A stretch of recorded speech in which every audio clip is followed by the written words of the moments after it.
I'm in university. I live with my brother at the time. We eat pizza all the time.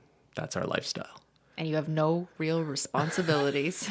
So my brother and I lived together in university. We lived in this old house in the Glebe, older neighborhood in Ottawa, a house built in like the 1920s, a really old house. It would be like worth a lot of money if it was updated, but it's like a really old house that hasn't been taken care of very well. All the wood's like original to the 1920s. So I'm very used to like hearing noises in this house because in those cold Canadian winters and our humid summers, the house really contracts and expands in the heat and the cold. So you lived in one of those houses that had character. It So had they would character, as they say. So it was very normal for us to like hear creaking noises all the time. So you would hear like creak, creak, and then like a door would even just open on its own because like Wind. they're all these old wooden doors. So just by shrinking, like it would disable the latch and a door would just swing open. So that wasn't that weird. We were used to things like that.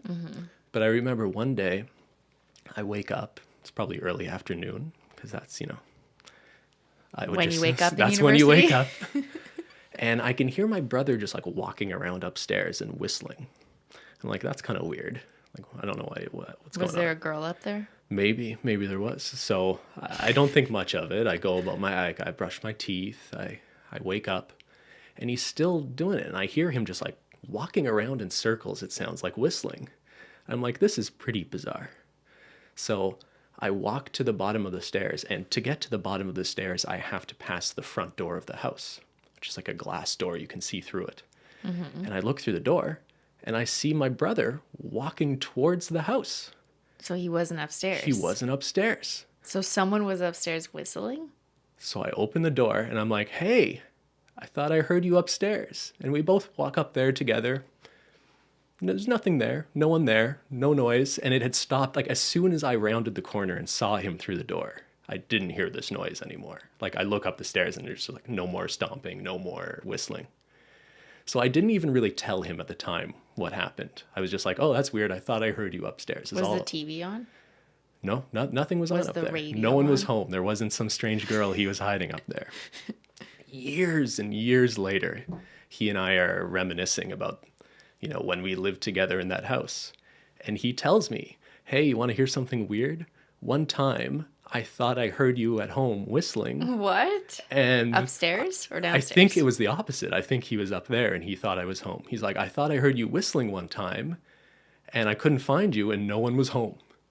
So like, it kind of gives me goosebumps even thinking about it. But like, here's the thing. I think anyone who listened to our podcast last week knows we're pretty skeptical people, don't believe in like fantastical things. So I could think of reasons why You could maybe think of rational I explanations. can think of rational like explanations. wind. Maybe a neighbor in our driveway was just very loudly whistling and I was just hearing random creaking house noises or whatever. I mean, they're very thin walls in the house, but also the exterior of the house you could hear. Exactly, right? So I can think of rational explanations, but I would be lying to you if there wasn't a tiny little part of my brain that entertains the idea that we both had a bit of a spooky experience in that So, house. but what does that mean to you? You think that there's a possibility that there was a ghost who whistled? Like, I just want to understand what you think is possible, is plausible.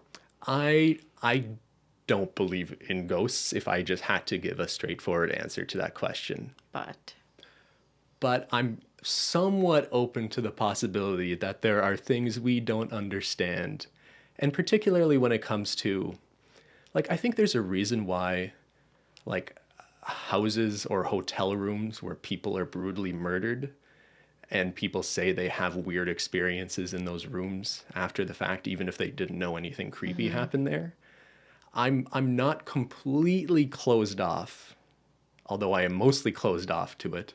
I'm not completely willing to discount the possibility that there is something that sort of hangs in the air of places where like a great amount of trauma occurred or something, or just some sort of sense or experience of those things that we can kind of feel but can't really articulate or don't really understand. I don't believe you can see a specter of some ghost come up and talk to you. And people who talk about ghosts and claim they've seen ghosts always turn out to be crazy people.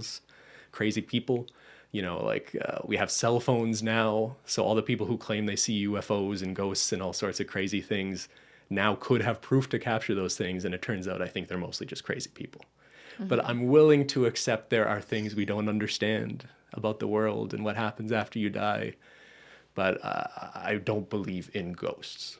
I always thought that when people said hotel rooms were haunted and, this crazy thing happened to me, it's because there's this kind of predetermined notion that something spooky is going to happen in that room. So if you think that, or you walk into a situation thinking there's haunting things there, you're going to find quote unquote paranormal activity if you're going looking for it. And that's what you are. If it's designed to find something, or even if it's just like a cat jumps in front of you, you will interpret that as something spooky because you're looking for something. Oh yeah, and don't get me wrong. But I would be really interested, and I'm just not well versed in this, so please let me know if someone has ever done a real blind study of putting someone in a hotel room that has been rumored to be haunted, but that person has absolutely zero idea that was the case. And then if something happens then, and it happens more than once, and she's going for the candle, we gotta move her. If it happens more than once and you have a representative sample, then maybe that will convince me that there is some haunting aspect that just lingers in the room. But if that's not the case, then it's just placebo effect. Yeah, no, and I think when people have tried to do any sort of rigorous or scientific study of these things, it's always turns out bubkiss, nothing. They never find anything, right? And you're right, people go to rumored supposedly haunted hotel rooms because they want to be scared, they want to believe, right? and it's fun, and I can see why people have fun doing that, and also just the scary aspect, that thrill, that sense of adrenaline running through your veins, right? Sure. Some people really crave that, and it gets them excited to do those things. And I understand that desire and psychology. I guess I just personally am not looking for that. So you don't have any, do you have a scary story, Cristine? You've never had a spooky experience like me? Man, she's just rubbing you.